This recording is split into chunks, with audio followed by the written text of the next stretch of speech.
Hello everyone and welcome back to Aqua Plays Pixelmon. Alright, so first things first, let's rename our Venomoth. I saw several names. A couple of you wanted me to just name him Moth, but that's kind of simple. And so I'm gonna pick a random name out of there. Someone voted for Morty, so that'll work. Morty the Venomoth. So say hello. I still think that's awesome. That is the smallest Venomoth. So, then, there's a trainer out here, so I'm gonna come battle him. Garrett, level 21, let's get him. Alright, so he's gonna start off with a Flareon. Let's go with a Silverwind and see what that does. It's pretty good. But that was a critical hit, so that's not doing too much. I'll try a Supersonic. And it misses. And another one. There we go. Alright, so the Flareon should pretty much kill itself. Yeah. And then I'll just finish it off with a Leech Life. It's basically at 0 health. Alright, and then another Flareon. Wow. Alright, I'll try a Supersonic on it right away again. And it misses.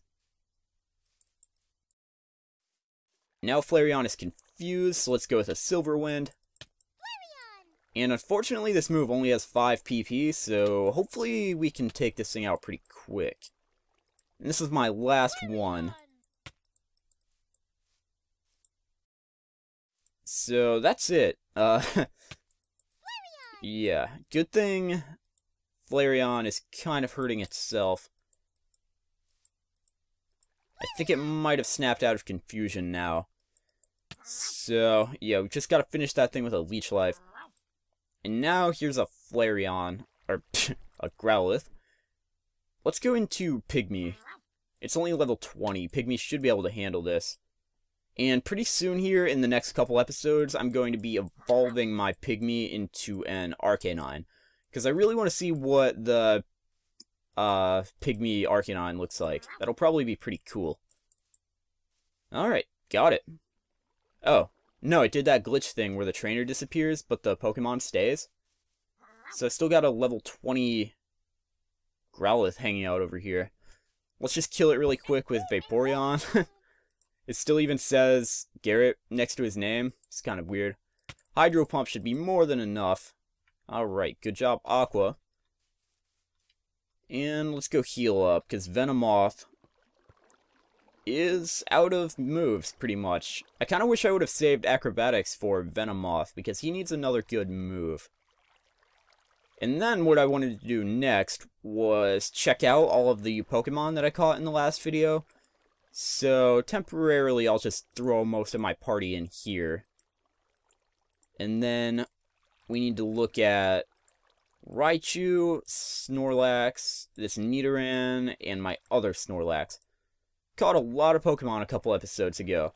So, this Raichu, I'm thinking about putting on the team. We'll see. He is a Runt, which is one size below Pygmy. Yeah, that's a really small Raichu. I didn't even really notice that when I caught it. I just caught it because that was the first Raichu I'd seen. And then this Snorlax is pretty big. Doesn't really fit in our home.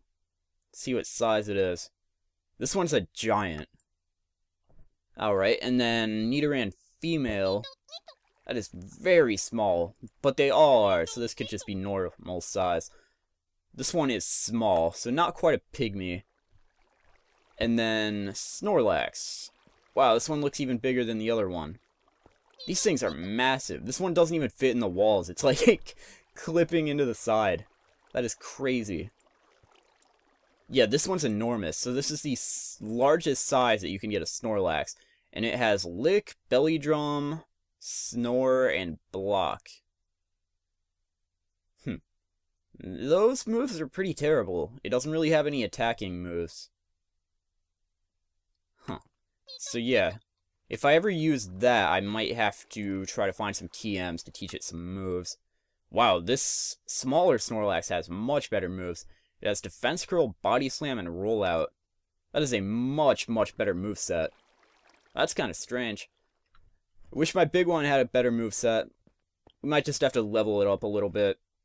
But yeah, I think I'm going to add Snorlax to the team. So let's see what we can exchange here.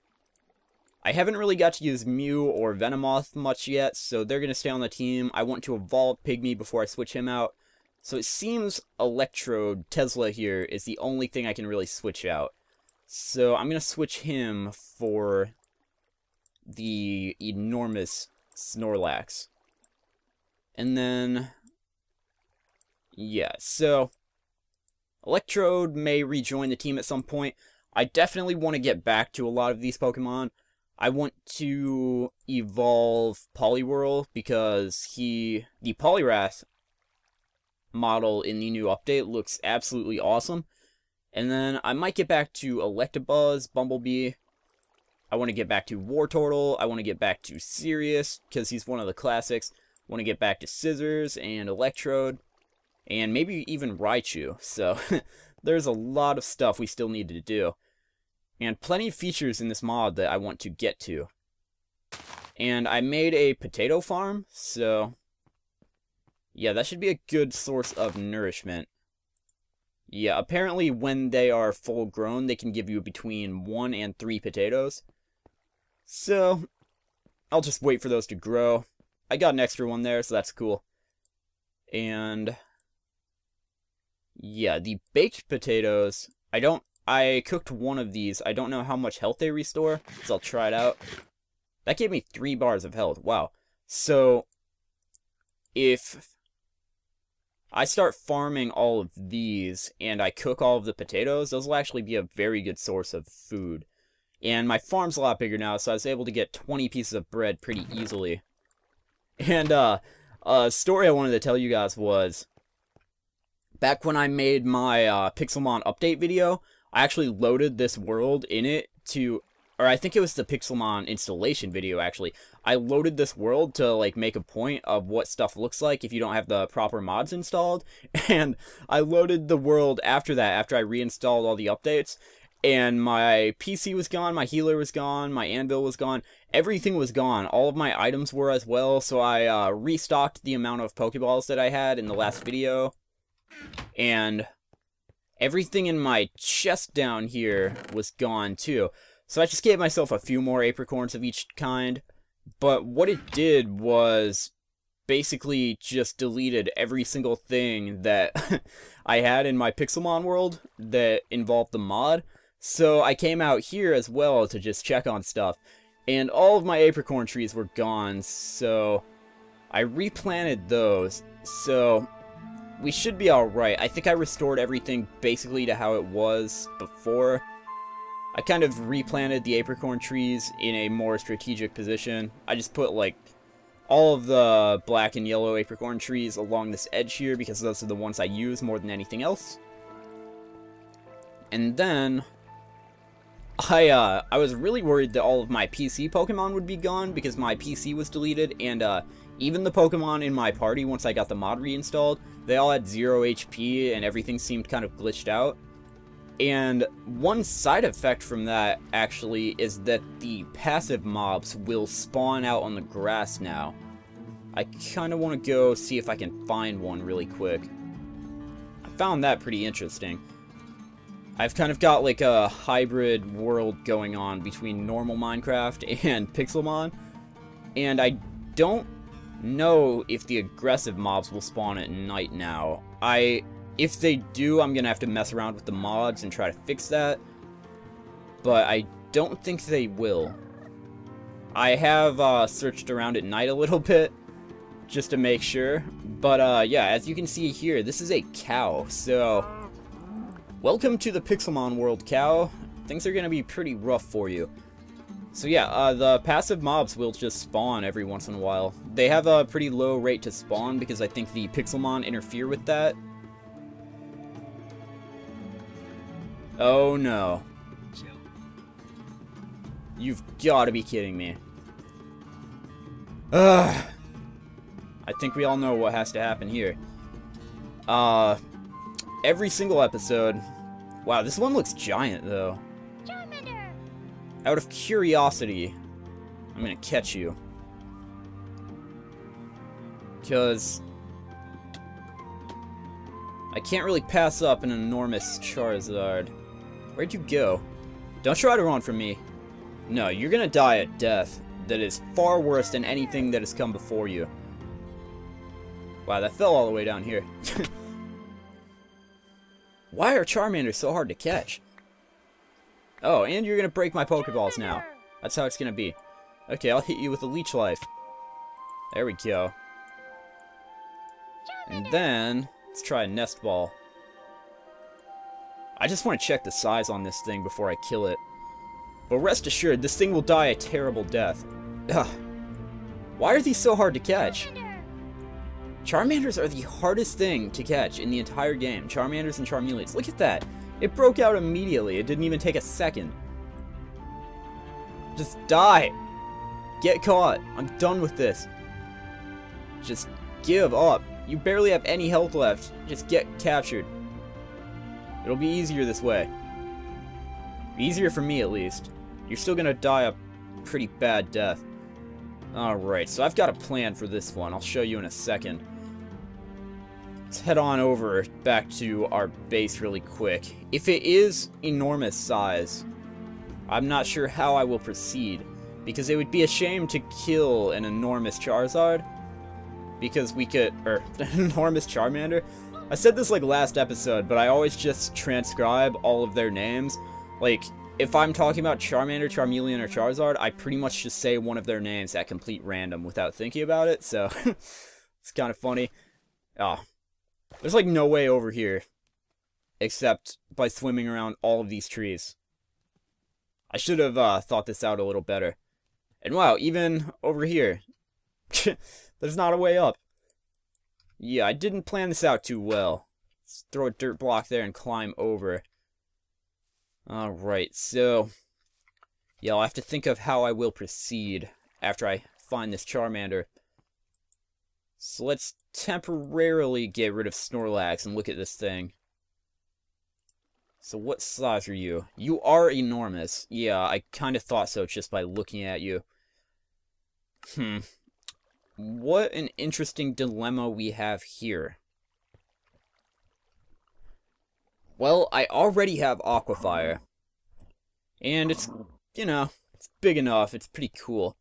An enormous Charizard might be worth raising, though. But you know, I have a no-tolerance policy for the Charmanders now. I don't care what size you are. You're gonna have to die. So, yeah, every once in a while I just think about new ways to kill Charmanders because they all must die horrible deaths. Because I hate them all, and that's just what needs to happen. Something's drowning. Yeah, that Pidgey. So, this is what I've come up with lately. I actually kind of just came up with this off the top of my head, but I think this is pretty genius. So I'm going to make a little cage here at the bottom of the water. And I'm going to throw Charmander into it. And he's going to drown. And we will forever have a monument down here of what happens to Charmanders. And I am just building up more and more of those all across my world. So we'll have a little landmark of Charmander tombs all over the place. Because that's what they get. Charmanders better not mess with me anymore. You've been warned. Okay, so I need to make sure he doesn't swim out of this. So I want to make like a 1x1 hole to make it especially difficult. Then let's throw him down there. Alright, Charmander, so what are you gonna do? I think you're gonna drown. He's trying to swim up. It's only got 8 HP left. Why are you not drowning? Oh, there he goes. Oh, yeah. Yeah. Yeah, so there's a little Charmander corpse in that hole down there. So, anytime we're back at the Oasis and you look over, just know, that thing. That's where Charmanders die. But yeah, now in typical Aqua fashion, we're going to disown him. and put Snorlax back on my team. And yeah, so that's going to be the end of this episode, guys. In the next episode, we will get more into things. I didn't really have much time here. I just wanted to record a quick, fun little episode. Take care of naming my Pokemon and switching up my team and trying out Venomoth. And also, we ran into a Charmander, and you know how that ends. So, the last thing I want to say before I end this episode is help me name my Snorlax. So, vote for Snorlax's name in the comments below. This is an enormous Snorlax, the largest size you can get, and it is a behemoth. So, yeah. Thanks for watching. Vote for Snorlax's name in the comments below, and I'll see you next time.